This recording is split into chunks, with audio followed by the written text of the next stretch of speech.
Welcome back to The Word and Journey, stories that shape us, make us think, and sometimes try to kill us.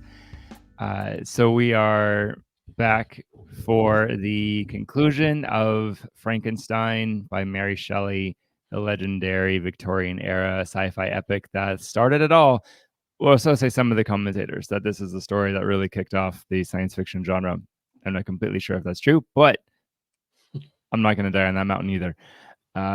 Regardless, it's a great story, a weird story, really, really, really weird story. And we've been following along on this, me and Caleb and Joel. If you like this sort of thing, you should check out our other commentary on Victorian era stories. We've done The Strange Case of Dr. Jekyll, Mr. Hyde, and The Picture of Dorian Gray. And I didn't really plan on doing all of like the Victorian stories about monsters, but that's just kind of where we're at. Maybe if somebody knows of a good Russian novel with a good evil doppelganger or split personality or something, we'll do that one next because we need to read the Russian literature very much. So anyway, Joel, Caleb, how are you? Just living my best life, Uh-huh. my go-to line. No, I'm glad that this us doing 8 a.m. that it really feels I still have that extra sleep. That was the first thing that came to mind. I'm like, oh no, I'm gonna be so tired, and then I'm like, oh wait, no, my body's still it'll be a-okay. And I was frantically listening to the last few chapters on Audible because I'm that lame guy that's been listening to the audiobook. Narrated by Dan Stevens. He's like I guess, kind of famous actor. He's been in, I think the show Legion, and then he was Beast in the modern retelling of Beauty and the Beast. And his British voice fits the tone of the story quite well. So anyway, I wrapped it up, and you are right in that it is strange, it is eerie, it is spooky. Yeah, we'll get into it. We will indeed. Yes. Glad you're here. Thank you. And how are you, Joel? I'm doing well. This is being recorded right after Halloween, so I think it's been kind of a fun book to think about and how un-Halloweeny it is, but also how associated it is with that time. But yeah, glad to be back, and I wrapped up the book a while back, and then was refreshing myself like the past couple days, and was yeah, I was like kind of like, oh, what am I gonna say? And I was like, oh yeah, there's a lot to say. This is a weird tale. Very weird tale. Yes, and lots to say. And yeah, it is. It is a little fitting. We have extra energy because it is the day after daylight savings. So thank you, Benjamin Franklin. But it is also shortly after Halloween, so this is sort of timely. And yes, I will say I have very much appreciated this read, and thank you both for reading this with me prior to this. And I hadn't even seen the movie or even the spoofs of the movie or the spin-offs of the spoofs of the movie. Really, all of my only exposure to the story was honestly the Halloween costume. Uh, so I had a sense of like, oh, there's some grotesque monster like moaning and groaning about, and then the story is nothing like the costume, so it's much better. So, so I will do a very brief narration of the story, and so the reader can follow along with us. And then I would love to hear your all thoughts because they might be better than mine. But anyway, so where we left off last time. So Dr. Victor Frankenstein had cornered his fiend, and that's kind of his only name, the Fiend, the monster. The Fiend had asked for Frankenstein to make a Mrs. Fiend for him, and Frankenstein had reluctantly said yes. And so part 3 starts off. He starts that work. Well, actually, he delays. He goes on another trip. He takes a lot of trips to beautiful places, and he delays for a long time. And then he starts the work, and then he feels really bad about it and has all of his inner conflicts and destroys his work because he's not going to do it. And then the Fiend finds out and gets really mad. And so then makes death threats and says like, "I'll be with you on your wedding night," and which is like the thing that haunts uh, Victor for a while. So Victor ends up going back to his family, and he tries to go along with his life, and and then even pulls off, well, no. What happens? Oh, I'm missing some of the sequence. But anyway, it's a combination of the fiend starts picking off his friends. Like he kills Henry Clerval, his best friend, and then Victor goes back and he gets married, and then they have their honeymoon, and then he kills Elizabeth, and then later like his father is just so distraught that he dies too, and then and so where Dr. Frankenstein goes from there is on this quest to end his fiend, and then there's this like extended chase where the fiend is like running and running and leaving hints and leaving clues, and kind of just like delighting in he's destroyed Victor's life, and just like stringing him along, and Victor's just pursuing and pursuing, using all of his funds and all of his money and leaving all of his friends. And then they finally end up out on the ice where we first met our ship's captain, and the ship's captain finds them, and then so like the frame story comes into play a little bit, because Captain Walton, I mean, his ship's like stuck in the ice, so they might all die too. But now they have Dr. Frankenstein on board with them, and at one point the ship's crew is planning to mutiny and go back to warmer territory, but it's actually Victor who gives the rousing speech to be like, "Hey, you men of honor, you were supposed to like embark on this glorious quest. How could you turn back, you cowards?" Um, but spoken more eloquently than that, and then they kind of leave it hanging a little bit, where um, Victor has died, the fiend is out there somewhere, and the ship's theoretically on its way back to England, but all just like a little bit it has this very like unsettled ending in a way, which is probably on purpose, and I think kind of brilliant. But anyway, that being the very brief kind of clumsy summary of how the end of it is. I'd be curious to hear from you two. Like, what are some of the very standout points in the plot, or dialogue, or theme? What jumps out to you a lot? Just to clarify, I thought that the monster has one more conversation with Walton. Oh, I think you're right, because they catch up to him, don't they? I think how people get from A to B in the story is kind of confusing to me, but Yeah. somehow the monster gets on the boat, and he has a kind of like final monologue and sort of explains like, "Oh, Frankenstein, you like." That's true. It's He gonna just be, like yeah. snuck on board, and Captain Walton discovered him like hovering over Victor's corpse, and then he has his other soliloquy from there. You're right. Yeah. And he's Yeah. just like, "Oh, woe is me, woe is me. I had way more woe is me than Victor did.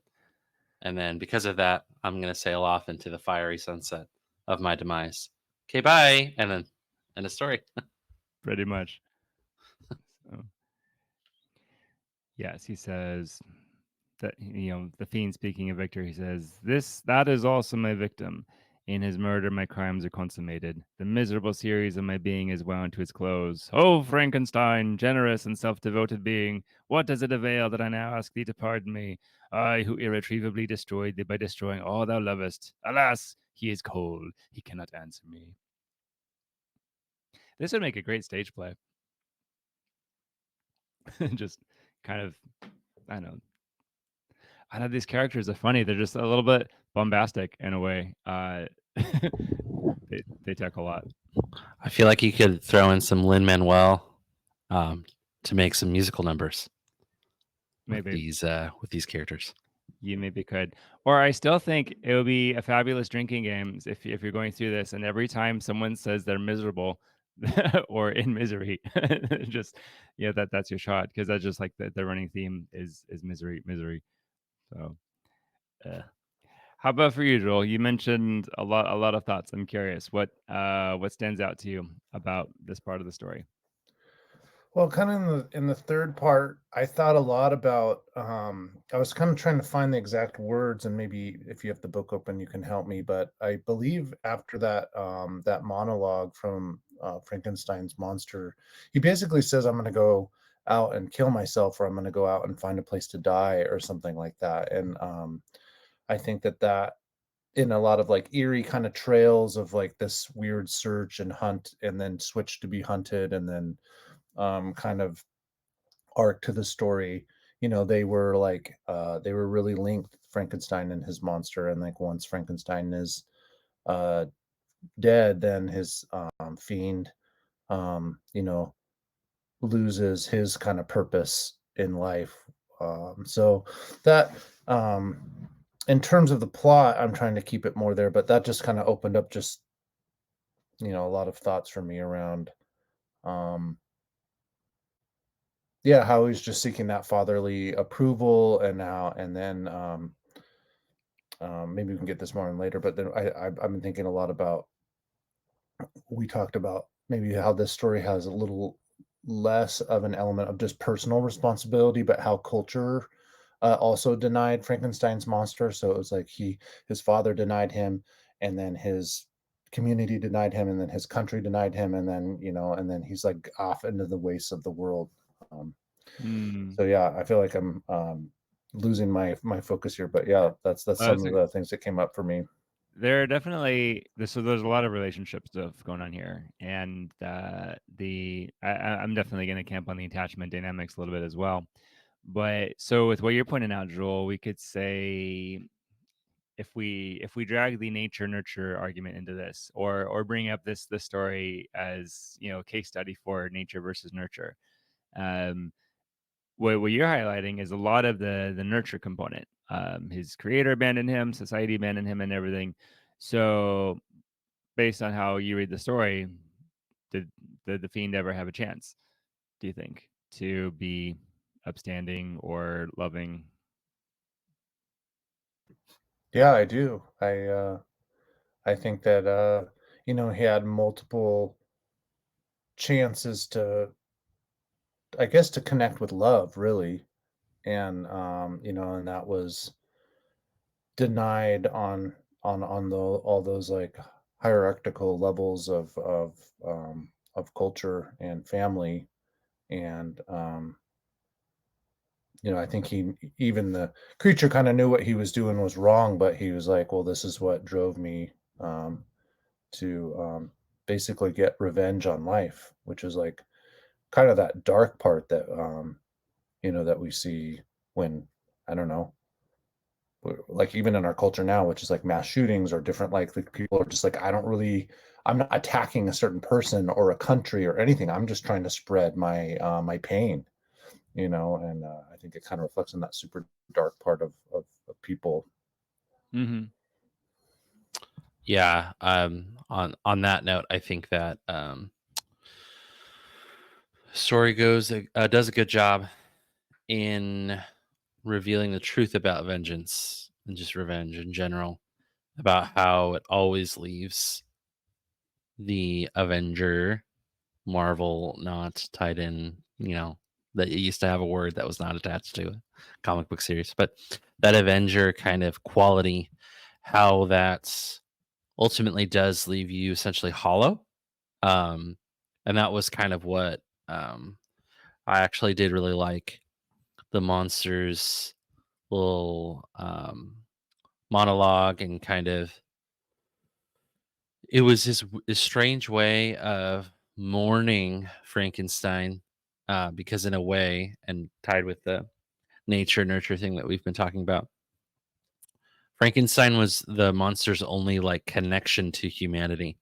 They had a deeply adversarial relationship, but in an odd way, it was almost very close, right? Like because Frankenstein literally created him, and at one point was going to help him by creating a wife. There was some kind of connection there, but then um, this is something that my right before I go into these pods, my wife's like, "What are you going to talk about in this section? What are you going to do?" Um, and I was telling her that it was like the last section and kind of a little bit about the plot, and she was like, "Well, one thing you could consider is sort of what was the moral cliff that was crossed. That suddenly, after the character does X thing, they're kind of in different moral standing." And it's really interesting because I feel like the monster's first couple of killings, even though they were the kids, um, you're kind of like, okay, it's a terrible mistake, but I think based on what I've seen of the monster up to this point, because we're following him from narration, maybe there's a chance at redemption. And then she's like, "Nope." Like, definitely not, as he kinda continues on the killing spree. But for me as a reader, I felt like he was, villainous, but I still simultaneously was like, "And yet so much of this is all Frankenstein's doing." And it's so funny that you've been talking about, Reese, how many times they've said, like, misery, or how miserable, and I'm like, "Victor, you brought this on yourself, bro, like, every dang time, like, this is on you, man, like, I don't feel any empathy." I had it's, for a portion of time towards the monster and all of his friends, Clavel and Elizabeth and the kids, I felt it all toward them. I did not feel it towards Victor Mm, at all, yeah. at all. I feel that where, yeah, there's that idea of the moral cliff or the point of no return. I think it's a great, um, yeah, I love that question. So thank you to your wife. Um, I think I see that too, where for the fiend, like he does his killings do change. He's first, he's lonely, he's scared, he's doing bad things, and there's no way that those aren't bad things. But we could kind of excuse him a little bit as like, oh, he's new, he's scared, he's confused. Maybe he needs to be rehabilitated. But at some point, it does become a much more volitional. Like, no, I want to be this monster. I want to kill these things. I've made this personal. It becomes personal at some point. Um, and there's that with, but I think yeah, with Victor though, again, I mean, I'm seeing this as this metaphor for addiction and like the kind of the classic addict. Like you get this obsession, you get this preoccupation, whatever it is, and then you act on it, you keep acting on it, and you keep it secret. And that's one of the fun things I was looking at in this story is like the whole time Victor keeps it secret. He never tells his dad. He never tells Henry. He never tells Elizabeth. He does this really lame like, I've got this secret. I'm not going to tell you till after we get married, but then I'll tell you. Which, by the way, if any of you are planning to get married and someone says to you something like that, like run away unless they can see it right away. Don't keep secrets for after marriage. It's bad, bad, bad, bad.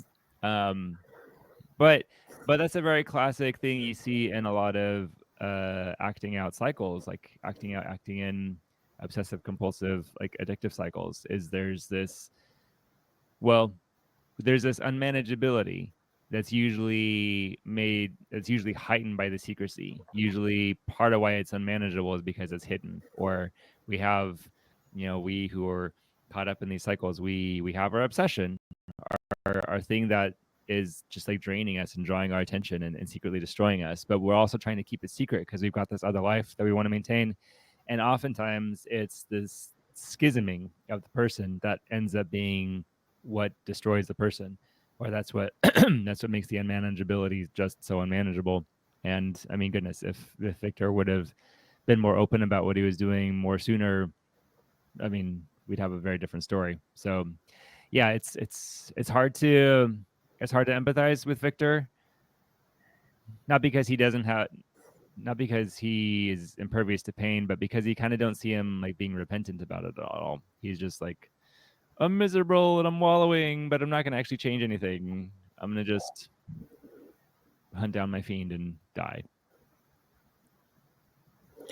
One thing I wanted to add that what Caleb said about just like not like or the blame and who's like you don't really feel bad for Victor and part of the story that I thought was pretty interesting was the whole court scene of the trial of his murder. And I felt like it was interesting to me because I feel like the tone of the book changed just a little bit, or it's this like all of a sudden it like switched from like gothic early sci-fi to almost like, is this going to be like a Matlock thing? Like he's got to find a lawyer and he's like talking to the magistrate, and but then during the actual trial, it's like very like syrupy thick with irony, where it's like, well, he's innocent, but is he really? He's not. He knows he's guilty, but technically he's innocent. And I think was kind of a cool, maybe obvious metaphor, but like, the letter of the law versus the spirit of the law. It's like, and then he's set free, but he doesn't feel any better. But I thought that was like a cool way that Shelley kind of showed that as in that trial. I feel like that exemplifies you said the moral of the story. The moral of the story is you got to look out for your hubris, dog. Yeah. Say more about that. It's my direct quote. You can say just like that. No, I was struck by that courtroom scene in the exact same vein where, on the one hand, one thing that it's not really expressed in the tone, but in a strange sense, Frankenstein is like, I know the truth. Like, I know what really happened. Like, I know about this thing that I created. And yeah, it's just, I even remember we kind of hit on this in part one. There's something about story written by a woman. And I'm really, really convinced she had several Frankensteins in her corner. Because it just seems like it's very much a critique of masculinity from the early 1800s, from our upper middle class or aristocratic conception of things, and how if they had stumbled on to some crazy invention like this, they would wiggle their way out of it, until eventually the consequences would just come back to bite them. Like, you can only avoid, and it's similar to what you were talking about with addiction, right? You can only avoid the consequences of your choices and decisions for so long until everyone else is taking the fall essentially for you. And so I just feel like it is a tour de force against hubris and thinking that you can, I mean, it's the other title was something Prometheus. The modern Prometheus. Yeah. So she's kind of telling us exactly what the story is by the other title, like kind of explaining exactly what's going on. And so, I just think that it may be so strange because Frankenstein did not technically kill anybody, but I still see him more as the villain. I really, really do.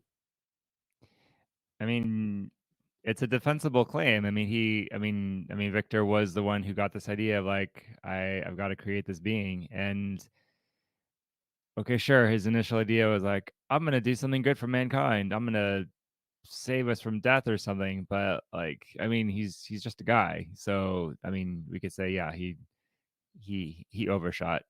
And and that reference to Prometheus, I mean, it's a great reference, which I think is also playing off of this thing. It's imagery that shows up in biblical text too. The idea with like the tree of knowledge of good and evil is like it wasn't even knowledge that was going to be held from people forever or ultimately. It was just like, knowledge we weren't ready for. But the idea is like, what Adam and Eve do is they take rather than wait for it to be given, and they take prematurely, and so then that ends up being like the theme of humanity since then is like we have more than we're ready for, or we're not really mature, responsible enough to handle like the knowledge and the wisdom that we have a lot of the time, and so problems ensue, etc.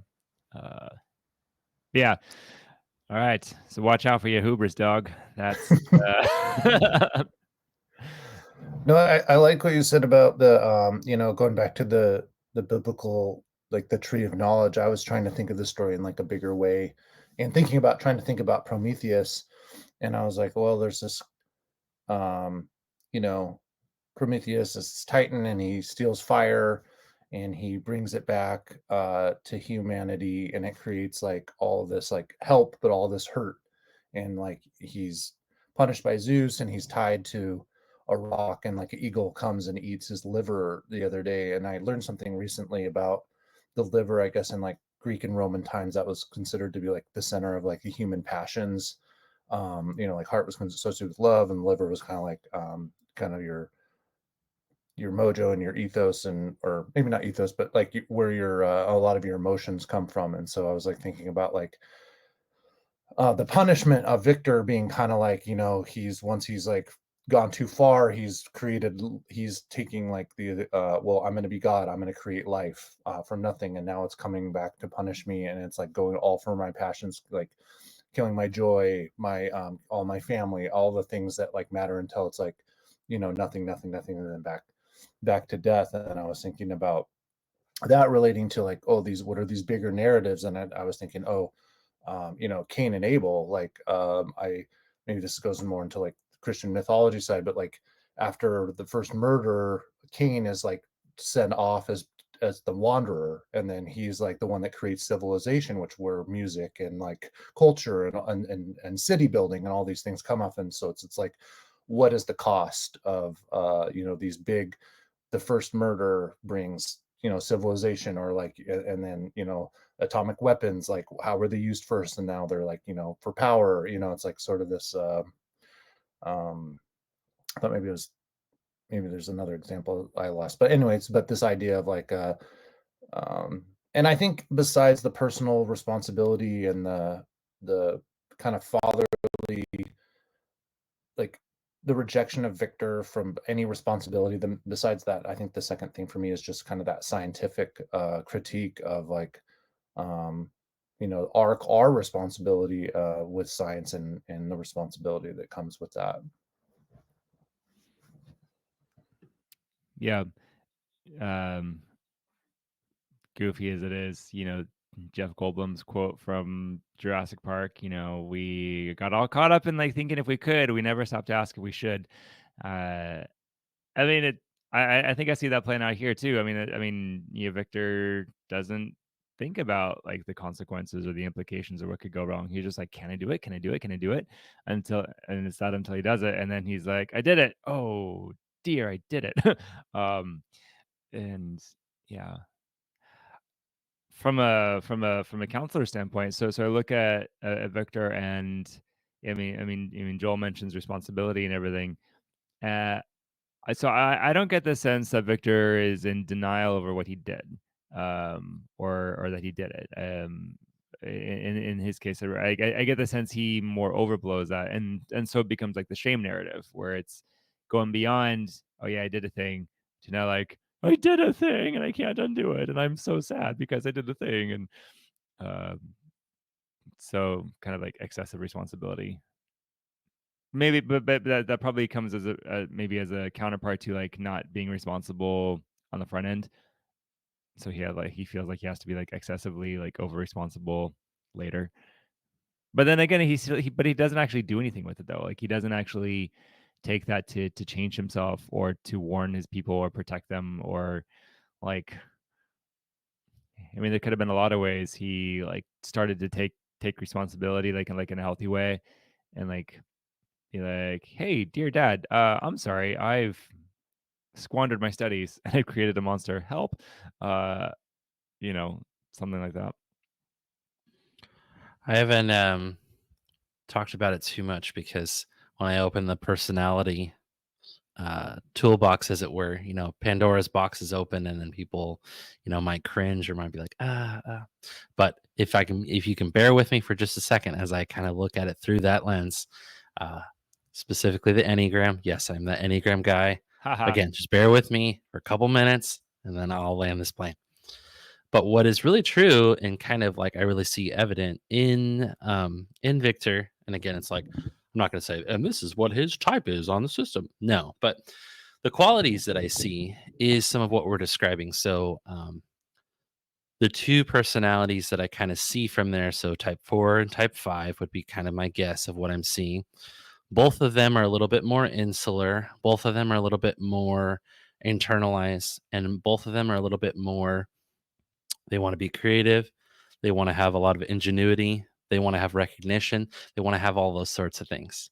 But you guys are very much speaking to one of the traps that both of the personalities find themselves falling into if they're not healthy and self aware, which is sort of telling the rest of their world and their people what's going on.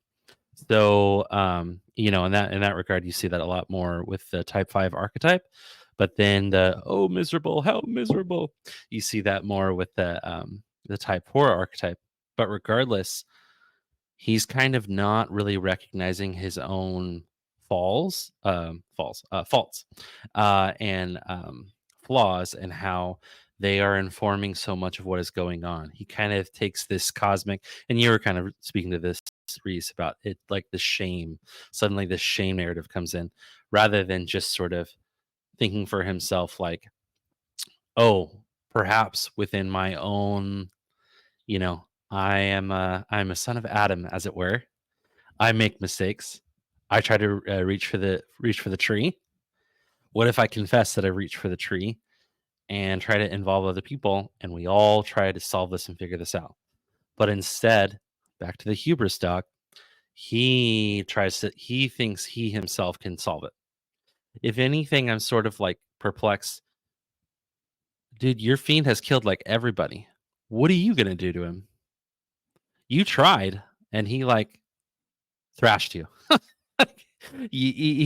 What even is your angle there? Like in a sense, that's the physical culmination of his hubris of like, oh, I'm gonna kill my fiend. Oh, I'm gonna. When from everything that we've seen in the story thus far, this guy kind of seems more on the leaning toward the invincible side of things, or like really, as the gamer in me would say, OP, overpowered. He's very, very strong. Yeah. So I don't know what your plan is, Victor. Whatever it is, you're probably gonna lose big time. Yeah, the Fiend is. I mean, he's strong, he's fast, he's smart, he's eloquent. He's like Hugh Jackman. It's like you don't mess with this guy. So, anyway, uh, I like this element of talking about shame. I was thinking about if there's anything that I learned from the story that I would apply to like my life, or like a critique that's like more to today. And I think that if the Frankenstein story was written now, um, Victor Frankenstein probably would have like taken the he would have had no shame. I think he would have like taken the monster straight to all the scientists, and like the story would be like almost like a rise and decline narrative that we see in some other stories. But instead, he did have a lot of shame, and I think he knew on some level that he was avoiding that, like what he had done wrong, versus like I think today the story would have been written where he's like trying to get as much money, fame, recognition out of it. So it's a little bit of a different arc, and I think that tells maybe one take that you could say a critique of science now is that we have very little restraints when it comes to like what is off limits, and there's no shame about it, or little shame. But yeah, I thought that was an interesting thought. yeah, I agree. I think that's a great point. Yeah, trying to think about this through a Victorian lens, which I'm very far removed from that, and I'm not an historian, so I don't know a lot of what people back then were thinking or feeling, or would have been instinctively considered horrible or not. But I feel that, like, from our sensibilities, especially as we're inundated with a lot of other like sci-fi narratives where a lot of stories where we mess with the human condition, and we create our own beings, and we love super creatures, superheroes. Uh, like the basic plot. Oh, I created a being. He's got superpowers, and now I have to control him. Like that's very familiar. And either like the superhero like kills the creature, cool, or maybe not. And then we have like a horror flick or like a B movie or something. But it's not shocking to us, this idea of somebody would try to mess with a human. And I wonder if that was initially part of the horror of it, 200 years ago, is like, who would do such a thing? Like, who would take up graves? Like, who would try to play God? Who would try to assemble a creature? Like, you can't do that. And so I wonder if that's like the original horror part of it, or if it is more of the, and here's how Victor handled it. Like, he didn't tell anybody, and he didn't warn his people, and maybe that's intended to be the true horror, ode to, Caleb's, looking up like, what was Mary Shelley thinking about masculinity? Maybe the true horror was these men just kind of going about causing a bunch of damage and not taking responsibility for it, and allowed to pursue their passions unchecked to other people's destruction. And maybe that's intended to be like the horrible aspect of it, or something.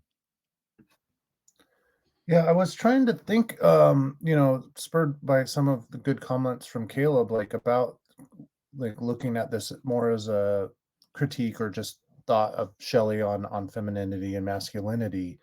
And I feel, yeah, I'm also not a historian, but I was like thinking about like, well, this book is written by a woman, but it's very much to me, it seems like from a male perspective, like most of the characters are male, and there kind of seems to be really driven by like, doing and adventuring and these kind of like very masculine ideas. The thing that kind of popped into my mind as being like maybe one of the feminine parts of the book is this idea of sight and beauty, and how Frankenstein's monster is on some level rejected by how he looks, and how that he talks to the blind man, and he has this kind of his almost or like kind of human connection, and it's only with like someone that's that's blind, that's able to like see him for maybe who he really is, and just how judgmental the culture is. And I think that that's very much could be taken as a critique against feminine or masculinity against femininity, and like an extreme judgment, and like that strips character away from people, and just based on how they look. So that's one thought I had about that. I did look on Wikipedia kind of to review the plot to make sure that when I was saying things today that I was gonna like remember correctly. But then I just kind of got curious and I read a little bit about Shelley. So her mom died like a couple weeks after she was born. So she was raised by her father and primarily by men. So even with what you're just now saying, Joel, it could also be that, she's brought up in a context and environment where, to be fair, I think she was kind of more in a upper middle class situation. So she might have had like, I can't think of the Victorian terms right now, but like, the female equivalent of maternal presence. Again, my wife showed me Jane Eyre and all these books. I forget what the term is, but essentially that female presence that kind of like teaches and is like a nanny, essentially equivalent or similar to a nanny. But anyway, all that being said, being primarily raised by a father, I wonder if too that sort of informs some of what she's writing about. Kind of to piggyback before when we were talking about sort of this story is as old as time. This is Adam and Eve reaching for the tree, like it's just a retelling of that. There's also a story called The American Prometheus, and it was an Oscar-winning movie called Oppenheimer. And there's a lot of overlap. One is creating a weapon and one is creating a monster, but the stories are not dissimilar at all. Like as I figured that, as I was kind of thinking about this as we're talking, I'm like, holy crap. They're like almost beat for beat with their similarity. And American Prometheus, Oppenheimer, that was a real Okay. thing. Yeah. He actually made the thing. Okay, I think you just picked our next sequel because I haven't seen that yet, but I've been hearing about it. But yeah, but with something like that though, I mean, like, what's the difference between what's the difference between like a monster and a creature, or like a weapon and something helpful, or like what's the difference between developing something that will like help or hurt people? And it's usually like intent, like the intent and immediate internal context of the user. So that's fun. That's super fascinating. Um, so I'm gonna hit my moral. So we're talking about, mentioning. So here's Mary Shelley. Who knows what her attachment dynamics were growing up with a paternal figure and whatever like imported maternal figure. So you know possibly there's some attachment distress going on there. But so again, so we're looking at the story, and it starts with here. So here's Victor, and he obsesses over his creation, obsesses over his work to create it, and then right away abandons it and rejects it. And so here's this fiend, who appears fully capable of every human thing, is able to access like the full spectrum of emotion and passion and everything, but is completely unnurtured, untended. Um, whatever nature he was given, which we didn't fully explore that yet. He was not nurtured in a good way at all, and so he just had rejection and after rejection after rejection, and attachment trauma after attachment trauma after attachment trauma that all turned into bitterness and resentment and pain, and um, and all of the whole time he's got this sense of my creator, my creator, my creator. I love my creator, I want my creator, I hate my creator, I want to destroy my creator. But there's always this obsession. He never exists apart from his creator, or um he can't he never differentiates. And so I feel like a lot of this could be changed, or a lot of the story could have been different if Victor was just like a more attentive parent or attentive uh, mentor or something. So I'm gonna say the moral of the story is hug your demons, um, which would have played out differently in the story. And it's again, it's something that we know from within the counseling world. Like the way when there's an obstacle to growth, like the thing in the way is the way, or we can tend to our feelings and our struggles better by like facing them and experiencing them rather than avoiding them. And like a whole bunch of addiction is denial and avoidance and dissociation. And so becoming more present with things, attaching to people is better, is that's the healing way. So yes, I'm gonna say hug your demons. Thank you, Mary Shelley. And now we can go have relationships. The moral is pet your hubris dog and hug your demons. Yep. Exactly. Tagline for the episode. No, Reese, I'm gonna throw you an IFS bone, and you're gonna be very happy about it. What Okay. if the monster is one of Frankenstein's parts? Oh, absolutely. Like the super exile part. Well, kind of a firefighter, because so we've delved deep into the IFS jargon. Thank you, Caleb. Um, uh, I'll modify it a little bit and think so in this way. So I'd actually put Victor and the Fiend against each other. If so, Victor is more characteristic of like a manager part. Like I've got to hold it together, and I've got to put this front on, and I've got to like destroy the passions, and and I'm gonna heal myself by destroying everything bad about me or whatever. Is this kind of like this hyper manager approach? And then like the Fiend, if we make a case from being like the firefighter, so it may not completely work. Well, like, firefighter parts are typically these really big, volatile, reactive parts. They're also protectors, and so that's where I don't know if that perfectly fits here. But they're always at war with these managers that are just super super strict, trying to get rid of them. And they're very and the thing with the firefighters is one of the things that they most fear is like oblivion. So it's part of why if you're an addict in recovery, you may have noticed by now that hating your addiction doesn't actually make it go away. It usually just makes it worse.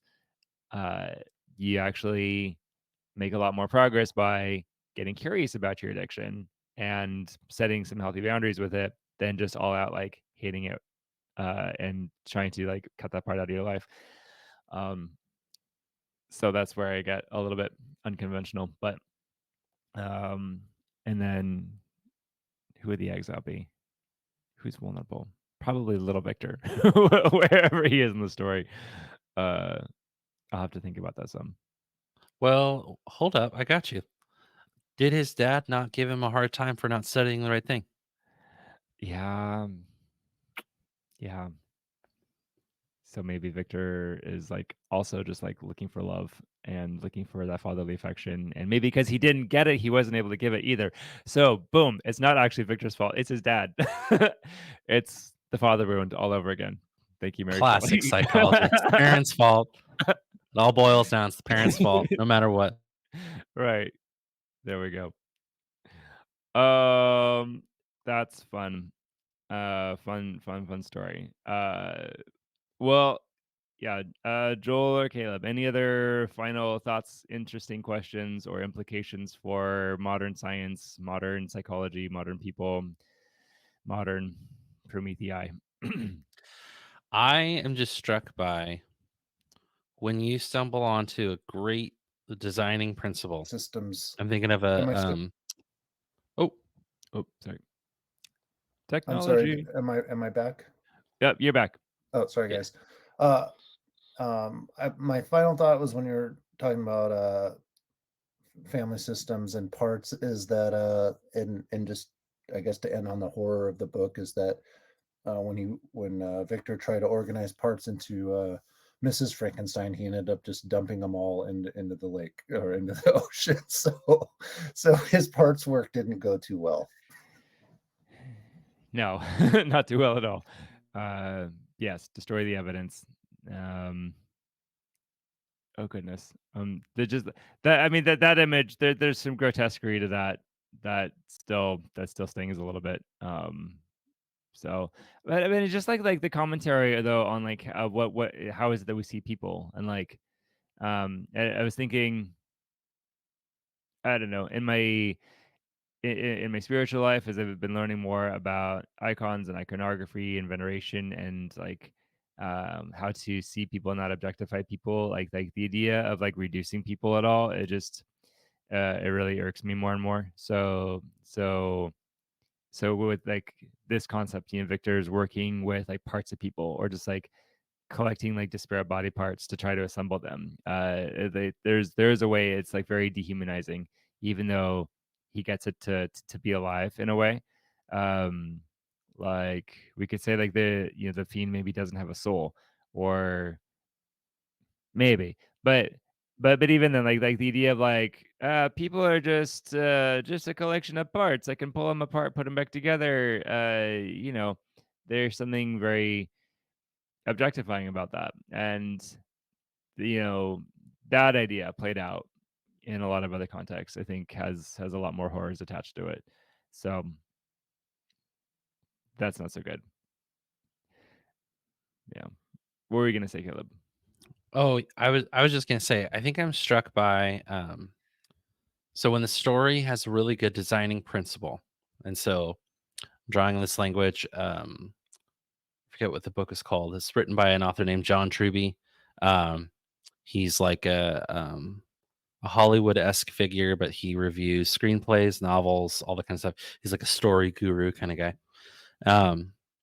So when the designing principle of the story, which is, this is the first one that of a monster being created in this way.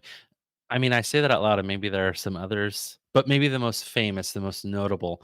This is the blueprint, so to speak, from every other story from this point forward is going to be some version of this. I think once you've done that, you know that you've made a really good story. Like once you have stumbled on a premise that you know can be reviewed by three white guys, or three characters like X amount of time later, like in this setting, and it still has relevance. It still has power. It still has um, like it never ends as far as its weight and significance in the um, broader culture, right? Because we've seen this story play out so many times, and then like with the American Prometheus, like with Oppenheimer, like it's been shown in real life as well. So I guess I'm just kind of walking away feeling like, okay, maybe classics are classic for a reason.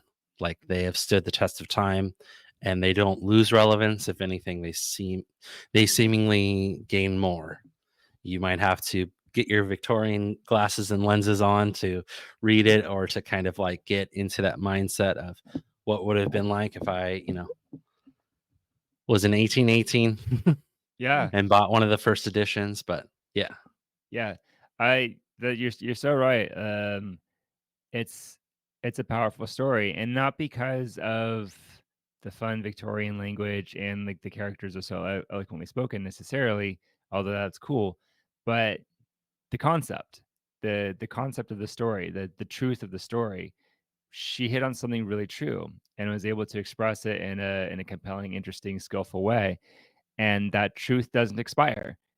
You know, 200 years later, yeah, three West Coast white guys, we're still like, yeah, we're finding ourselves here. We're finding how this speaks to us, and it's in speaking truth to us, even still.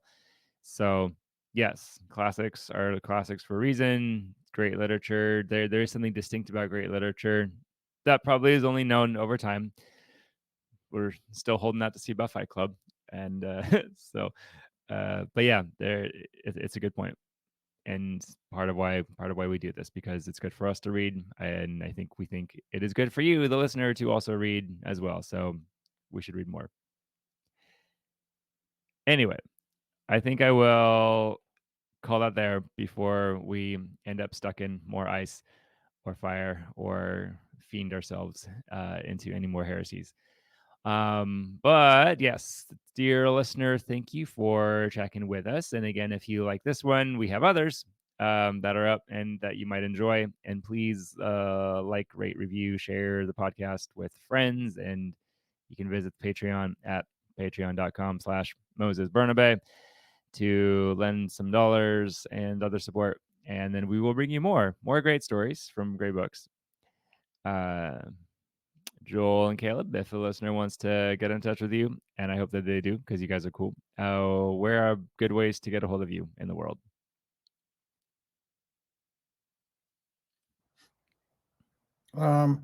I recently abandoned my Instagram, and I am in the process of setting up a Substack. I actually made it a goal to have that up and going to share before this episode, and I did not make that goal. So I will say, Moses, you should invite me back, and I will have some poetry shared on a newly coming Substack in I the will near future.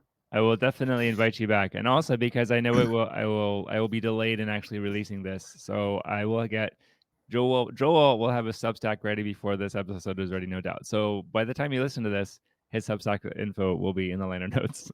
So Yeah.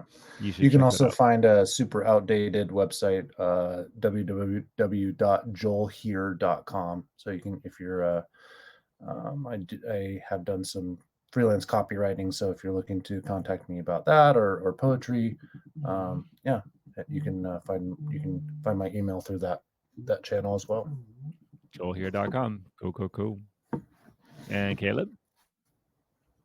Yeah, you can find me on the interwebs. Caleb Keller, PLLC.net. Yeah, it's a long URL. So, and then I'm, of course, also on the Psych Todays. I am in the counseling profession along with Reese. I do trauma work. I work also with neurodivergence. I also work with spiritual trauma. Those are kind of the things that I really, really care about. And then I think I mean, we've had non-pod discussions, Reese and I, but I am picking back up my fantasy writing. Boy, oh boy, it is a lot to tackle and to get yourself kind of back into the groove once you lost it. But I am slowly but surely getting back into it. And alongside that, I have a blog. Now that I'm thinking of it out loud, I think I need to do some more stuff. I'm way out of my element as far as like web lingo and things like this. I need help, but I think it's something like a domain name or something like that. I need to pay Squarespace or something like that to get it back online. But I had a website, and like we've been saying, it'll probably be, by the time this is released, it will be back on the internets, called tobuildagain.com. A lot of just spiritual rambling, kind of just writings from a disenchanted, semi-Protestant-ish, semi-Orthodox-ish. I mean, Reese could probably be the gatekeeper of whether I really am that or not. But, you know, I'm just all over the place, and that's where you can see precisely where I am on the theological map. It, you know, wavers from minute to minute, so be careful. Yeah. But yeah. Okay. All right. Sounds like fun. So lots of good stuff coming from these two. And yes, I'll have info in the liner notes. And stay tuned. We will keep reading until we can't. We'll read until they cut us down. And we'll be back. Thank you, and have a great day.